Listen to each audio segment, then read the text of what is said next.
চোখের সামনেই স্বামীর বিটে বিলীন হচ্ছে বিধবা রূপবানুর। কান্নার বিলাপে যেন ভারী হয়ে উঠেছে চারিপাশ। রূপবানুর মতো রহমতকালী নদীর পাড়ের শত শত মানুষ হারাচ্ছে ফসলি জমি, ঘরবাড়ি ও দোকানপাট। বন্যার পানির নামার কারণে নতুন করে তীব্র ভাঙনে এই ভোগান্তিতে পড়েছে পাড়ের বাসিন্দারা। আমার নদীতে আমার ভাই ঘর ভাঙ্গেছে, আমি আনতে সর্বহারা। আমার স্বামী নেই, আমি বিধবা। এখন আমার কোন যামু, কই থাকমু, আমার এই আস্তানা নাই। কারণ সব ভাঙি গেছে, এখন গরমিটা আছে, গরমিটা কেন খালে ভাঙি যাব। জায়গা সম্পদ তো মেলাই গেছে, অনসুতন গরমিটা কান আছে, গরমিটা কান চলি যেতে আছে। কষ্ট তো লাগে, মা বাবিনটা চলি যেতেছে, কষ্ট লাগে।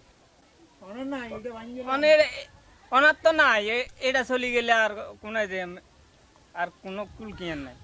ঘর আমার মা বাপের কবর এখানে, আমার মা বাবার কবর আর পাঁচার তো আমার ঘর পাঁচার কবরের সাথে।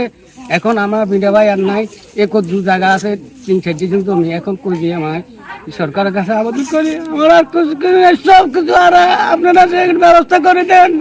জেলার রহমতখালী খালের প্রায় 10টি গুরুত্বপূর্ণ স্থানে তীব্র ভাঙন দেখা দিয়েছে। পার্শ্ববর্তী জেলার বন্যার পানি রহমতখালী ও ওয়াবদা খাল দিয়ে নামছে মেঘনায়। আর তীব্র স্রোতের কারণে এতেই বিলীন হওয়ার পথে সদর উপজেলার ভবানীগঞ্জের পিয়ারাপুর গ্রাম, টুমসরের কালিচর গ্রাম সহ প্রায় 10টি গ্রাম। স্থানীয়দের তথ্য মতে ইতিমধ্যে প্রায় 6 একর এলাকা ভেঙেছে এতে। ফসলি জমি সহ দুই পাড়ের প্রায় শতাধিক পরিবার গত কয়েকদিনে হারিয়েছে সর্বস্ব। পূর্বপুরুষের ভিটে হারিয়ে ঘরবাড়ি অন্যত্র সরিয়ে নিচ্ছে অনেকেই।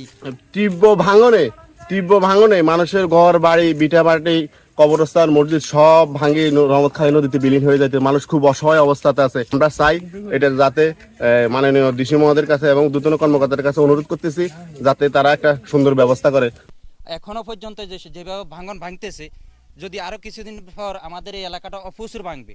তাই লক্ষ্মীপুর প্রশাসনের দৃষ্টি আকর্ষণ করছি, আপনারা যত দ্রুত পারেন আমাদের এই খালটা নির্মাণ কাজের ব্যবস্থা করেন। এই নদী ভাঙন রোধে কর্তৃপক্ষকে জরুরি পদক্ষেপ নেওয়ার দাবি এলাকাবাসীর।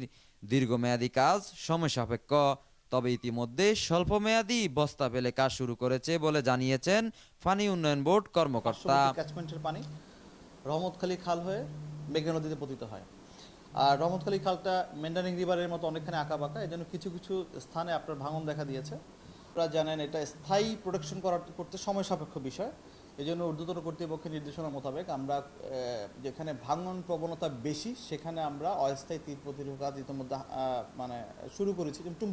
শীঘ্রই ব্যবস্থা নেওয়া না হলে লক্ষ্মীপুরের বিলীন হবে কয়েকটি গ্রাম। তাই অতি দ্রুত ব্যবস্থা নেওয়ার দাবি লক্ষ্মীপুরের সচেতন মহলের। তারেক মাহমুদ, লক্ষ্মীপুর টাইমস।